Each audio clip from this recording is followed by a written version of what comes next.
I want to imagine that I see people clearly for who they are. I honestly want to understand them, especially the ones closest to me, my wife and my two daughters. But I wish looking in the rearview mirror that I understood my father and that he understood me. But I did not, and still today I don't. And I'm pretty sure some of you feel the same. What we are actually seeing is just an interpretation of what they allow us to see and what we have chosen to see. What I saw and what you are most likely seeing is based on your experience with Him. What you see is the expectations of what you have, and sadly, some of them were based on what you saw in other dads. What we see is our wounds caused by Him. We are not looking at Him, we are looking at what we expected Him to be. And this is where the most addictive drug in the world shows its face: judgment. We judge quickly because we've rehearsed it so well. He should have done more. He should have said more. He should have been what I wanted.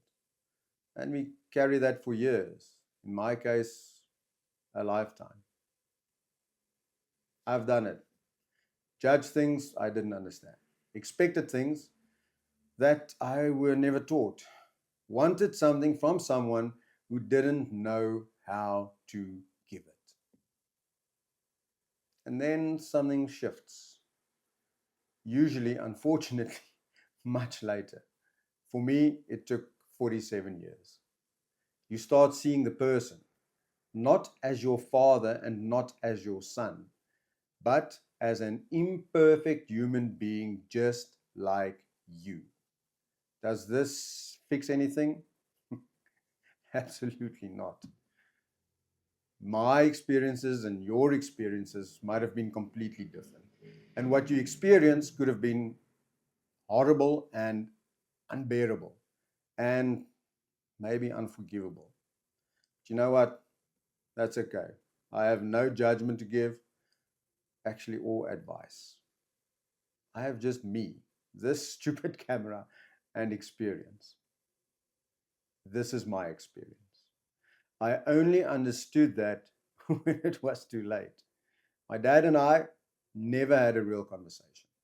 I mean, we spoke about things, sports, weather, life in general, but on the surface. Never anything real.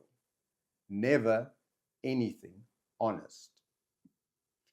And then on the 8th of April 2016, I was sitting next to him in ICU. The machines were switched off, and I was waiting for him to pass away. And then some random nurse said, "You know what? There's a very good chance that he can still hear you. Just chat to him." And in that moment, I realized something unbearably sad. I had nothing to say.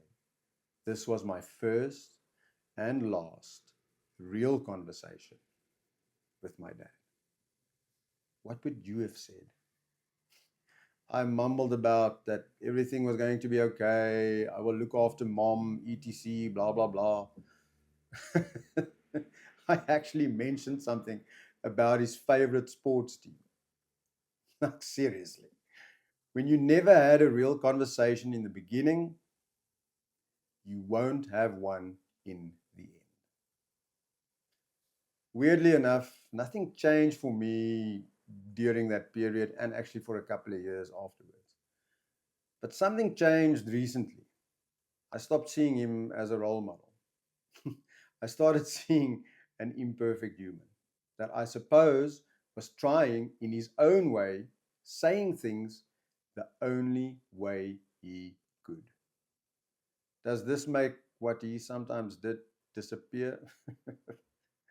Hell no. The truth is, this is me and you today. And that's maybe where kindness and forgiveness actually begins. And maybe not. Not from being a good person, but from understanding something simple.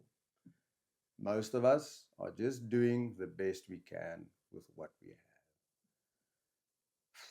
And as horrible as this sounds, maybe what I have as a father is not enough. And I need to find ways to be to my daughters what they need. And clearly, any advice is welcome. I have to find out because I cannot and will not parent from memory. That is too devastating to think about. And most of us, like me, figure this out too late. My hope is that you don't. What you have to say or hear might not be kindness, it might be the opposite. You know what? That's okay. Just don't leave what needs to be said to your son, daughter, mom, dad when there's only 15 minutes left.